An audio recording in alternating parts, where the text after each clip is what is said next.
A radio operator taps out the last message from a sinking ship. For God's sake, hurry. The water is coming into my room. A few hundred yards away, 7 rescue ships are standing by. Their crews can see the ship's silhouette through the snow. They can hear her whistle.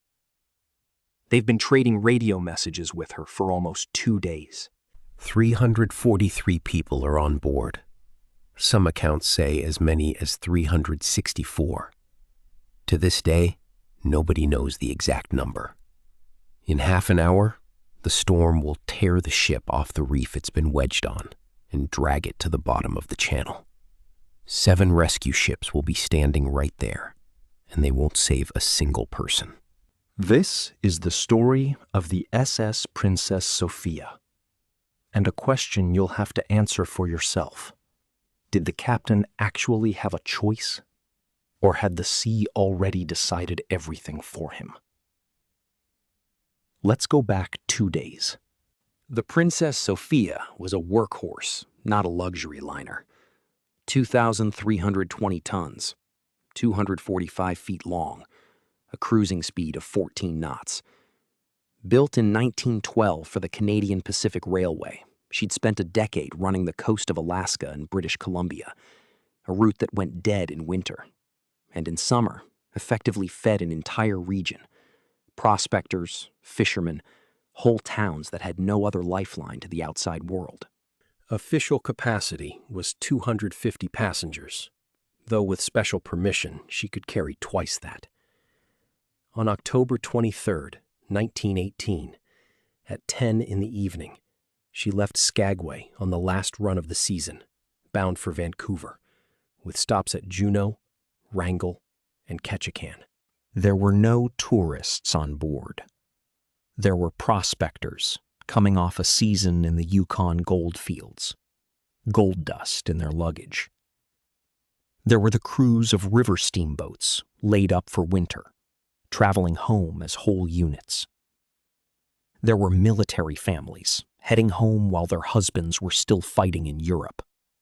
Among them, the wife and children of a prospector named John Beaton. Around 50 women and children were on the passenger list. Below deck rode 24 horses, 5 dogs, and $132,000 in gold bars. An ordinary cargo for an ordinary last run of the season. Captain Leonard Locke was in command, 66 years old. Most of his adult life spent on the water, decades on this exact stretch of coast. A captain long enough that passengers recognized him by sight and trusted him without asking many questions. For a man of his generation and his profession, the Princess Sophia was a job he'd done so many times, day after day, that the routine had worn itself into instinct. Second in command was Captain Jeremiah Shaw. Neither man had any idea that in 2.5 weeks the war would be over. The war whose bulletins everyone aboard had been catching in fragments for 4 straight years. None of the 343 people who boarded that evening in Skagway would live to see the armistice. Lynn Canal, the water they were sailing through, is one of the longest and deepest fjords in North America, a narrow corridor of water hemmed in by sheer mountains on Alaska's southeast coast. This was the route almost everyone had taken to the Klondike goldfields 2 decades earlier. It was also where ships went down more often than anywhere else on the coast. The currents are unpredictable. The depths shift sharply, and in winter, the channel can vanish under snow and fog within minutes. Captains who'd worked this route for years knew it by feel, which is exactly why they trusted instinct and experience over charts that were, in places, inaccurate, or simply blank, where small hazards, like the one waiting for the Princess Sophia, should have been marked. That night, Lynn Canal was buried under blinding snow and a rising northwest wind. Captain Locke had no modern navigation aids, only experience and sound. Picture driving through a narrow tunnel blindfolded, judging the distance to the walls by how fast your own shout echoes back.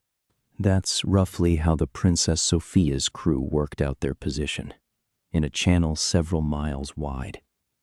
They'd sound a long blast on the whistle and time how long it took the echo to come back off the rocky shoreline, guessing the distance on each side by ear.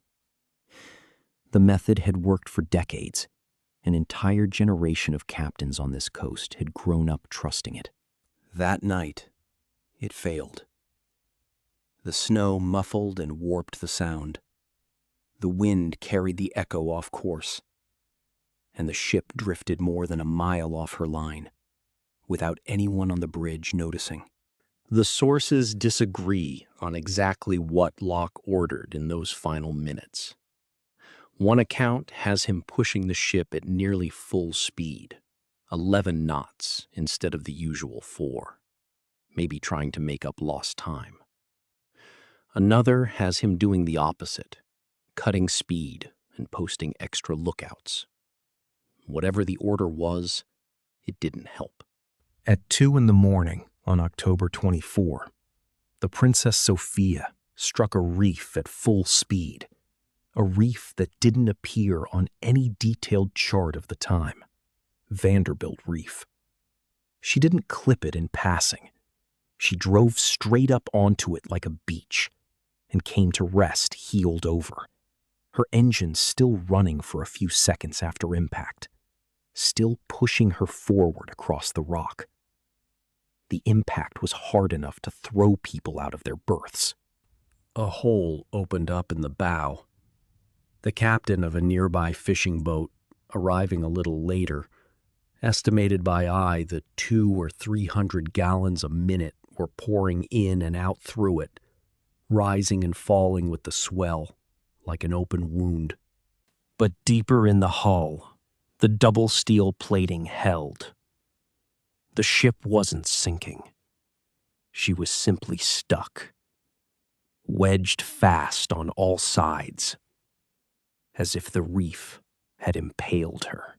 The radio operator sent out a distress call immediately. The Princess Sophia's set was weak.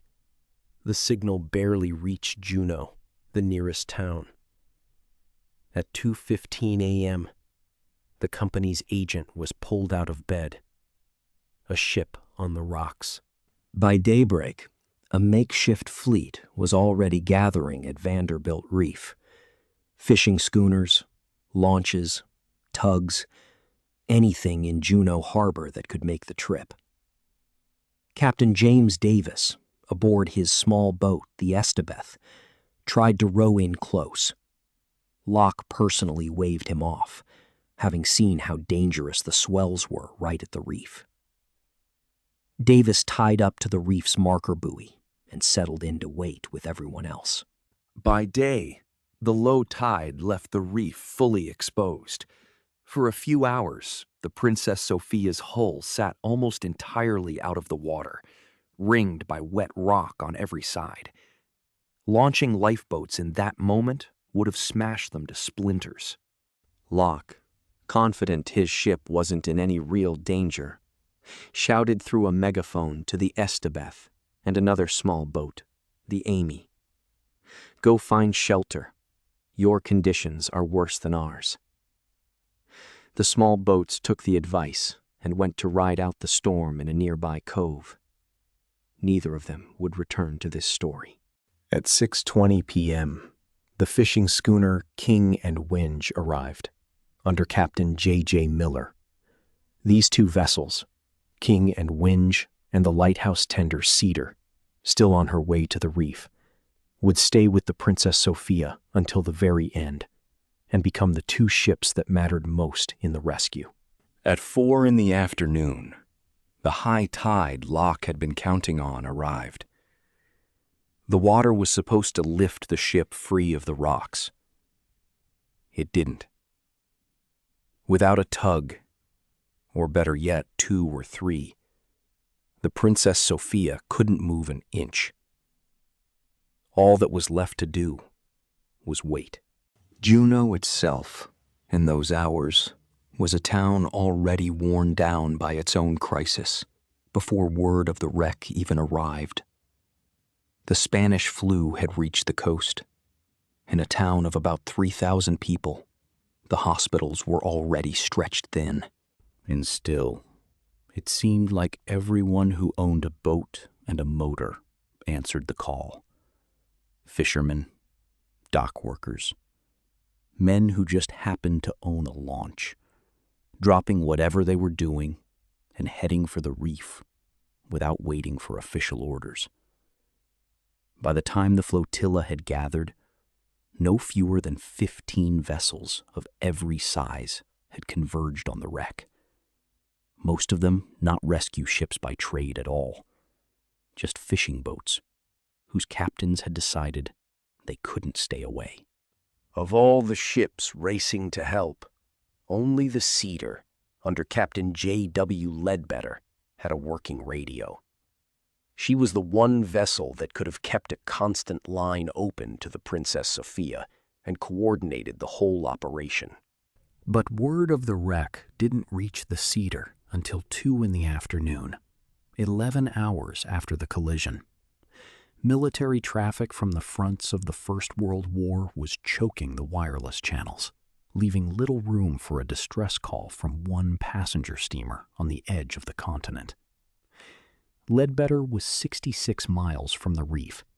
He set out at once and didn't arrive until 8 that evening, losing exactly the hours when the weather might still have allowed something to be done.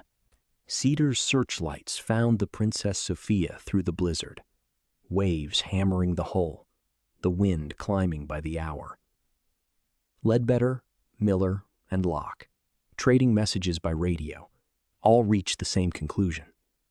The people were safer staying aboard until morning than risking the lifeboats in weather like this.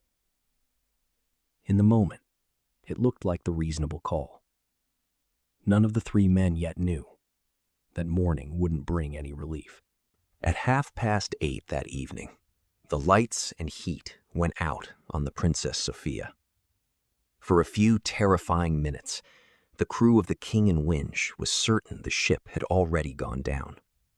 The darkness where her lights had just been burning read as the most obvious sign imaginable. The radio died with the power. It wouldn't come back until 8 the next morning.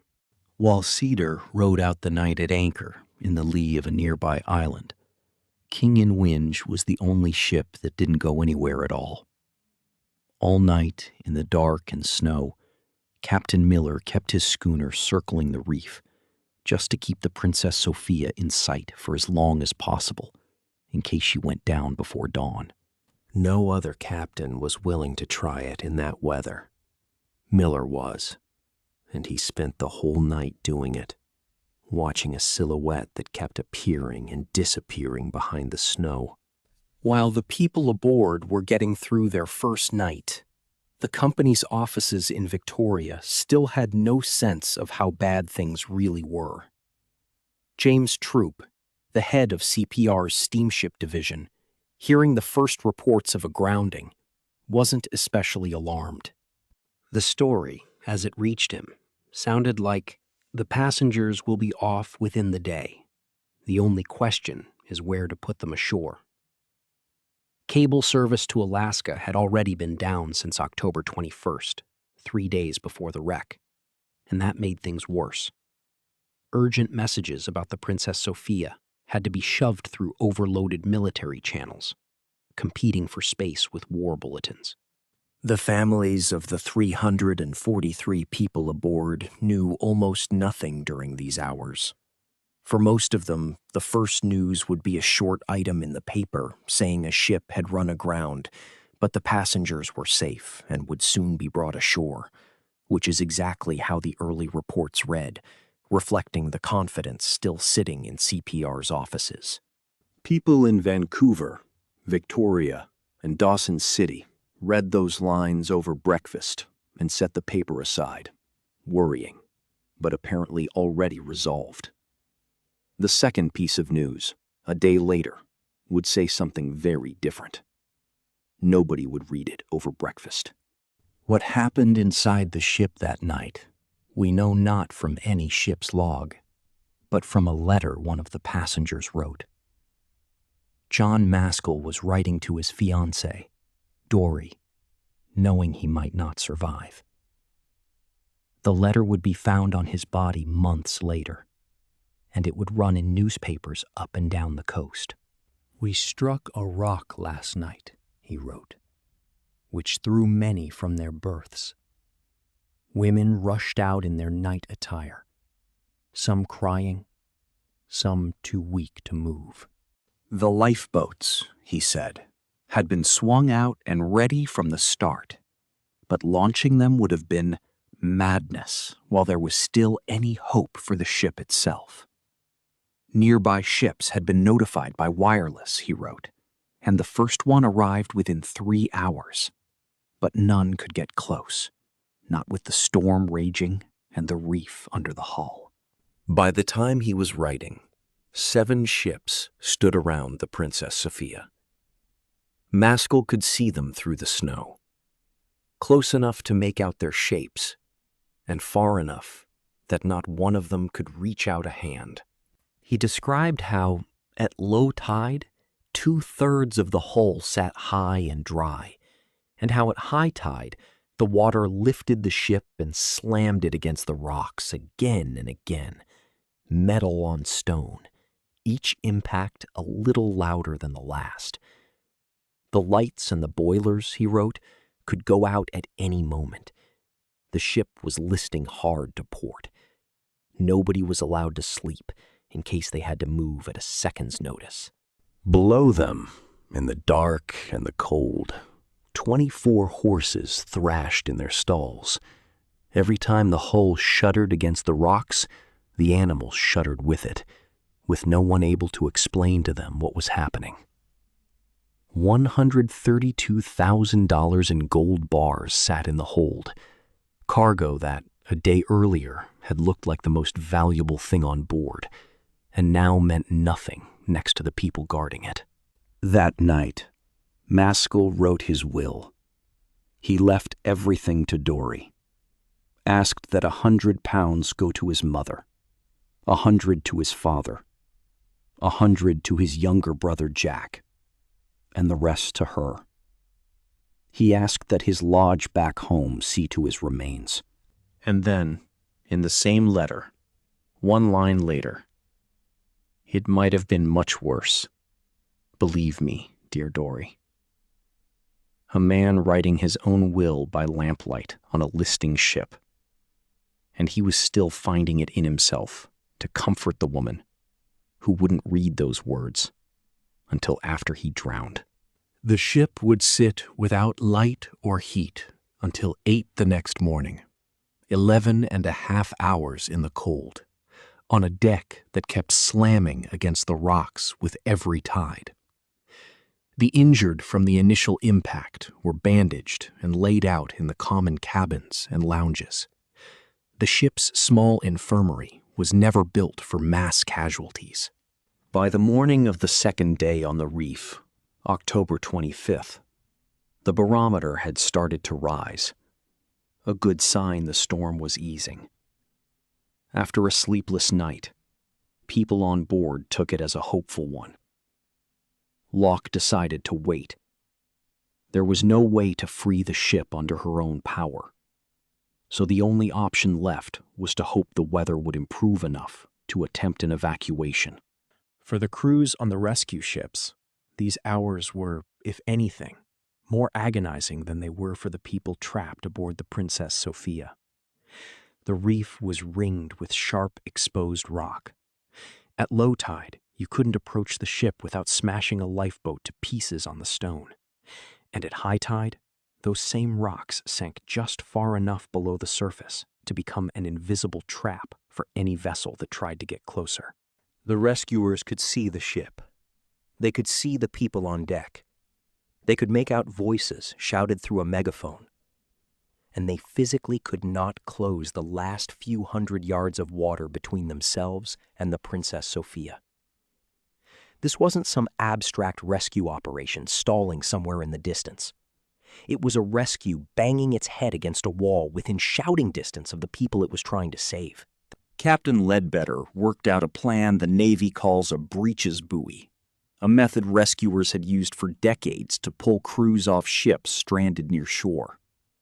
Picture a zip line strung between two towers, except instead of a cabin, there's a canvas sling, and instead of two fixed towers, there are two ships, each one rolling on storm swells of its own. One end of the line is made fast to the ship in distress, the other to the rescuer, and people are hauled across, one at a time, suspended over the water. It's a risky method even in calm weather. In a storm, it's close to desperate, but at that point, it was the only option there was.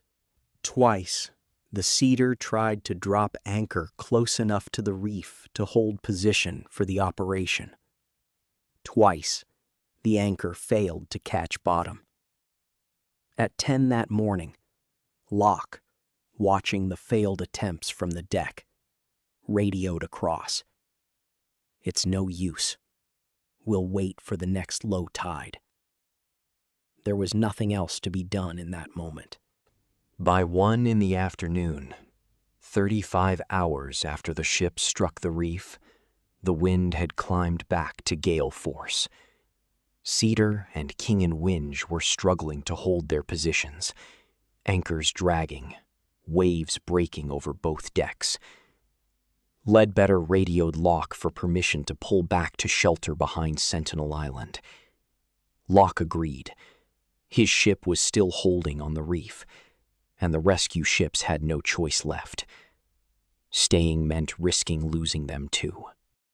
On the shore of Sentinel Island, Ledbetter and Miller worked out a new plan, more complicated than the last, but possibly more workable.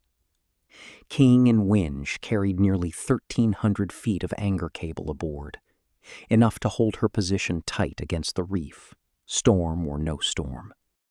Cedar, meanwhile, would take up a position to windward of King and Winge, using her own hull to block the worst of the wind, an artificial lee, a pocket of calmer water where lifeboats might actually be launched. Cedar's boats would then ferry people off the Princess Sophia and across to King and Winge, without the risk of smashing them directly against the reef. The plan depended on one thing neither captain controlled. The weather had to ease, even a little. Both men agreed trying before the next day was too dangerous. The Princess Sophia had held on the reef for almost 2 days already. She'd hold for one more night. Exhausted after nearly 2 straight days on the radio, the operators on both sides agreed to go quiet until 4:30 that afternoon, just to save the crews and the batteries. It was the last calm decision anyone would make in this story. At 4:50 that afternoon, a message came from the Princess Sophia. "Ship foundering on reef. Come at once." Ledbetter, still standing alongside King and Winge, threw Cedar into full speed immediately. Passing Miller's schooner, he sounded 2 short blasts, the signal to follow. But in the rush, Miller didn't catch the meaning right away. Ledbetter swung Cedar in tight alongside King and Winge and shouted across directly, "I'm going out there to try to find them. If the snow lets up, come out and relieve me." Miller shouted back, "I'll give you an hour to find them," and held his position, ready to follow the moment he could. Cedar drove for the reef at full speed through a blizzard so thick that she herself nearly ran aground on the same rocks, blind, unable to see past her own bow. Ledbetter had to turn back. The risk of losing Cedar and her entire crew was more real than any chance of reaching the reef in the minutes he had left. The chief inspector of the local lighthouse service, who happened to be aboard, backed the decision. Searching in those conditions meant almost certainly losing another ship and another crew without saving anyone. Ledbetter ordered the whistle sounded continuously, a beacon for his own ship, so they wouldn't lose their bearings in the whiteout. At 5:20, wireless operator David Robinson sent his last message. "For God's sake, hurry. The water is coming into my room." Cedar answered, "We're coming. Save your batteries." The Princess Sophia replied, "All right, I will. You talk to me, so I know you're coming." Nothing more came from the ship. The air went silent. At around 5:50 that evening, the storm tore the Princess Sophia off the reef she'd been wedged on for almost 2 days. Not one person witnessed the moment itself. Of the 7 ships standing nearby, nobody saw or heard exactly how it ended. Everything known about the ship's last minutes is a reconstruction, pieced together from wreckage and evidence found afterward. By the next morning, only the tip of the mast still showed above the water. The rescue ships circled the wreck site for 3 hours, searching for survivors. They found only bodies.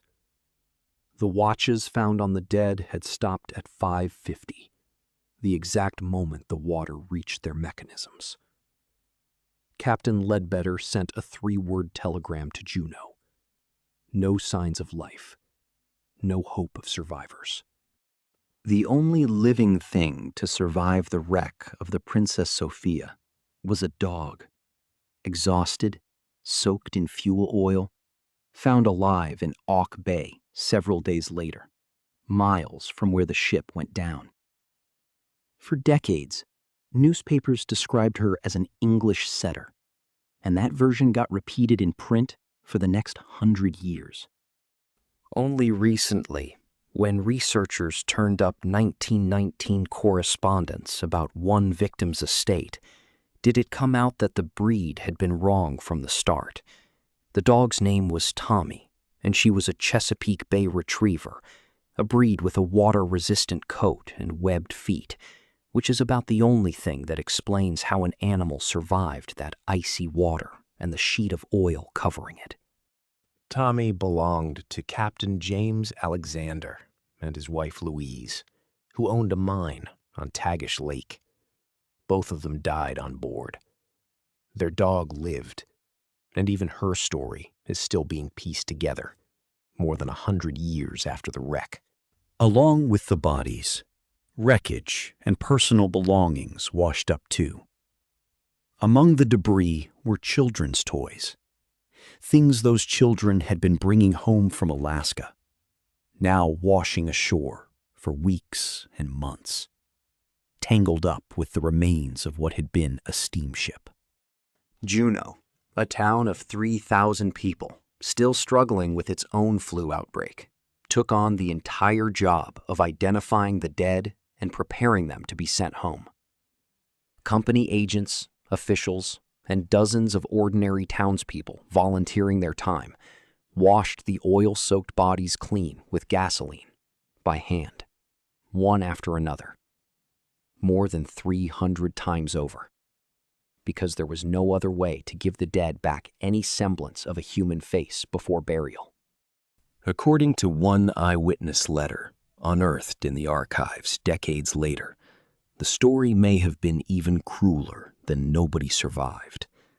The letter's author, a woman living in Skagway who'd heard the account secondhand, wrote that another body had later been found 15 miles down the shore, a man who, it seemed, had managed to swim or make his way to land alive and had been sitting propped against a tree.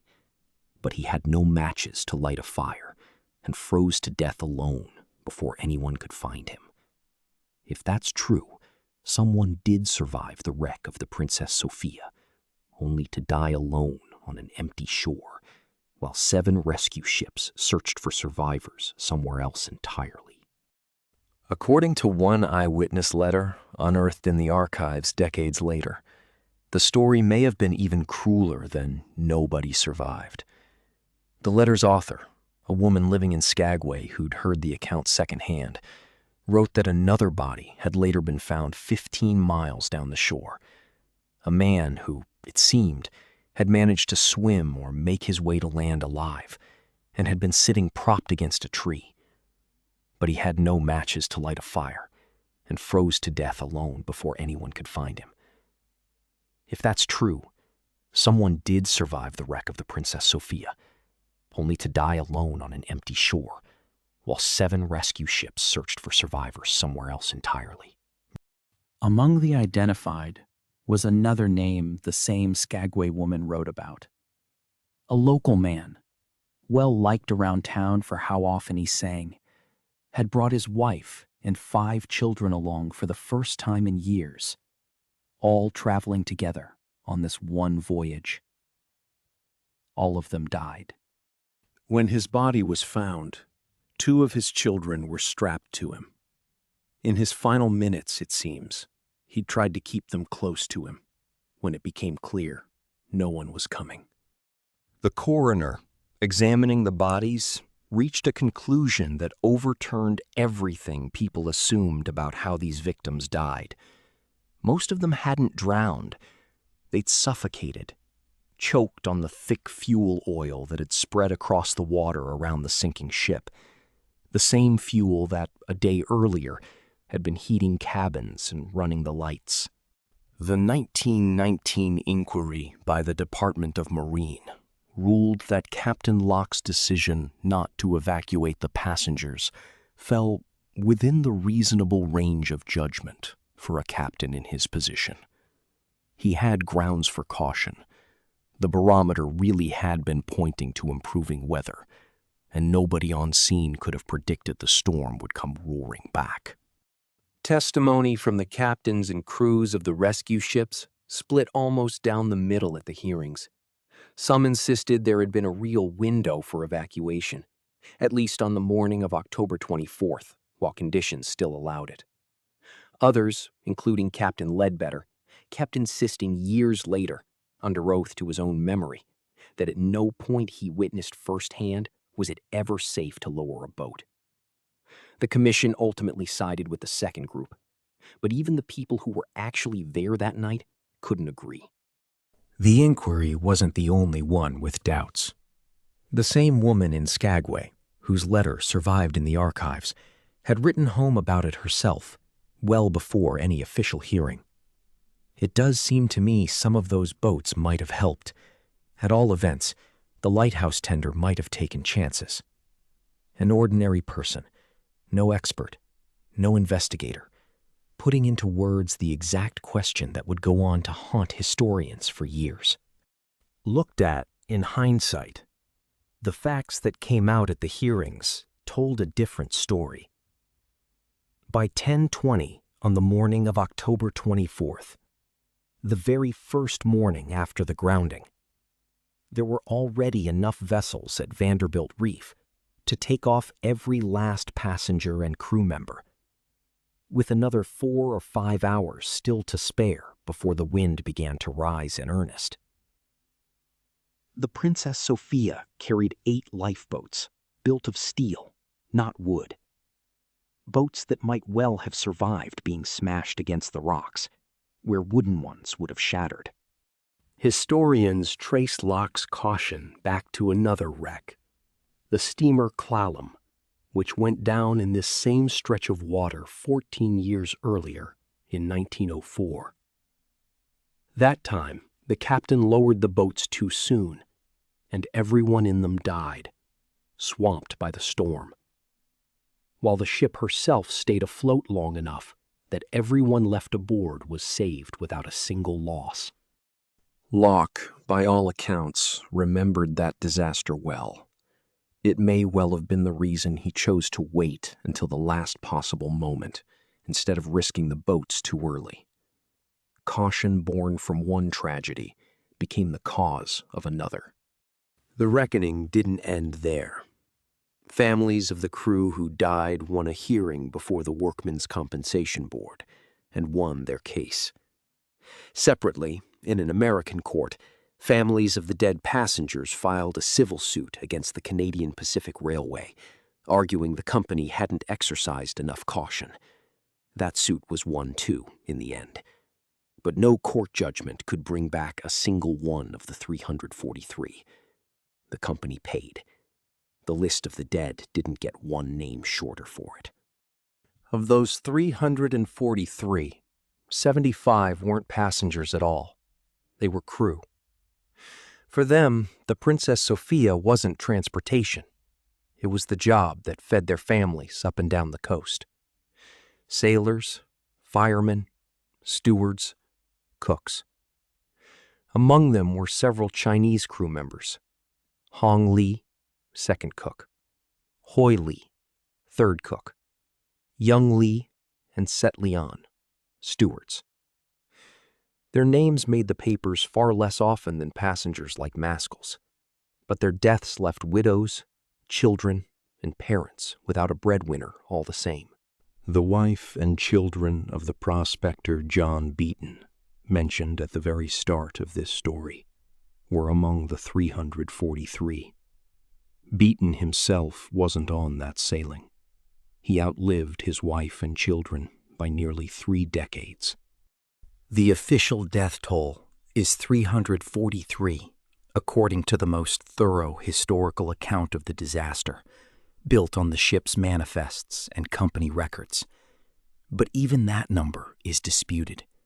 Other sources put it at 364, counting people left off the official manifest, those working their passage without a formal ticket, chance travelers tallied after the fact from witness accounts and newspaper lists compiled in the weeks after the tragedy.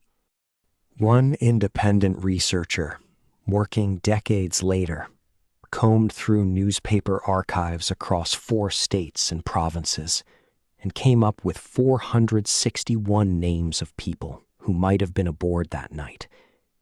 To this day, nobody knows the exact number of people the reef took. Nobody probably ever will. The town of Dawson City in the Yukon lost 126 of its own residents on that single sailing. 16% of the town's entire population. For a small mining community, this was a catastrophe that touched nearly every family in town in the same single week. The local paper, the Dawson Daily News, ran an editorial headlined, "Keep Heart," and one line from it says everything. Few tragedies indeed take at one fell stroke such a heavy percentage of those so well known in a community. Not a distant disaster in the news. Neighbors. Decades later, that same independent researcher, trying to pin down the true death toll, worked through newspaper archives from Alaska, Oregon, Washington, and British Columbia for 1918. Every notice that mentioned even one name connected to the Princess Sophia. The resulting list of 461 names was, by his own admission, still incomplete. Some of the cargo was recovered in the first weeks after the disaster. Divers went down to the wreck and pulled part of the gold bullion out of the hold. By contemporary accounts, something like $5,000 worth. But that was apparently nearly all that was ever recovered. Storms soon broke the hull apart, and whatever was left below became unreachable. Plenty of passengers in those years carried large sums of cash and jewelry on them. So how much gold, money, and jewelry went down with the people themselves, nobody knows.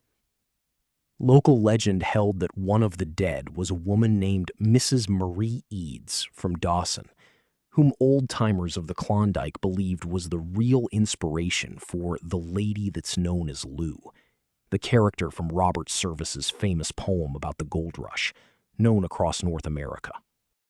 According to the same legend, she went down wearing $10,000 in jewelry. None of it can be verified. It's town folklore, not an archival fact. But stories exactly like this one are what the legend of the Klondike was built from, long before the Princess Sophia herself became part of it. The ship herself sat on the bottom of the channel for decades. Bit by bit, whatever could still be recovered from the surface of the wreck, personal effects, pieces of metal, the ship's bell, was brought up. The bell of the Princess Sophia is kept today at the Maritime Museum of British Columbia, officially designated a national treasure of Canada. But most of the hull is still exactly where it came to rest, on the slope of the same reef, broken into two pieces under its own weight when the ship slid into deeper water. Today it's a popular site for experienced technical divers. Visibility runs 25 to 50 feet with strong currents. The boilers and steel beams that once held up decks where people spent 2 days waiting for rescue are now covered in white anemones. Sea lions swim through the wreckage, hunting fish hiding in the shadows of the twisted metal. Historians and museum curators, trying to explain the scale of the disaster to someone who's never heard of the ship, usually reach for the same comparison. They call the Princess Sophia the Titanic of the North. The comparison holds up on more than just the body count. By the percentage of people lost, the Princess Sophia actually beat the Titanic. Off Newfoundland, 6 years earlier, roughly a third of everyone aboard survived. Here, nobody did. Not one person out of 343 officially made it to shore alive. Only a dog named Tommy, and Vanderbilt Reef, still marked on the charts under the same name it had before the wreck, as if nothing had ever happened there. 2.5 weeks after the Princess Sophia went down, the First World War ended, and the whole world, which had spent 4 years waiting for that news, turned its attention there completely. Right behind it came the Spanish flu, a pandemic that would end up killing more people than the war itself. There simply wasn't room left, emotionally, for the world to grieve over 300 and some people lost in a snowstorm on a forgotten reef at the edge of Alaska. 7 rescue ships had stood by for almost 2 days, heard the ship's whistle, read her messages. Their crews saw that ship through the snow longer than most of the victims' own families ever saw them again, and they saved not one single person. Somewhere at the bottom of Lynn Canal, the hull of that ship is still lying there, holding the answer to the one question that was never settled. What actually happened in those final minutes when the storm finally tore her off the rocks? There were no witnesses. There's no one left who could tell us. Just a reef that never appeared on any chart, and a ship that's been silent for more than 100 years. Did Captain Locke actually have a choice that night? Or had he already lost to the storm before the ship ever touched the reef? Let us know what you think in the comments.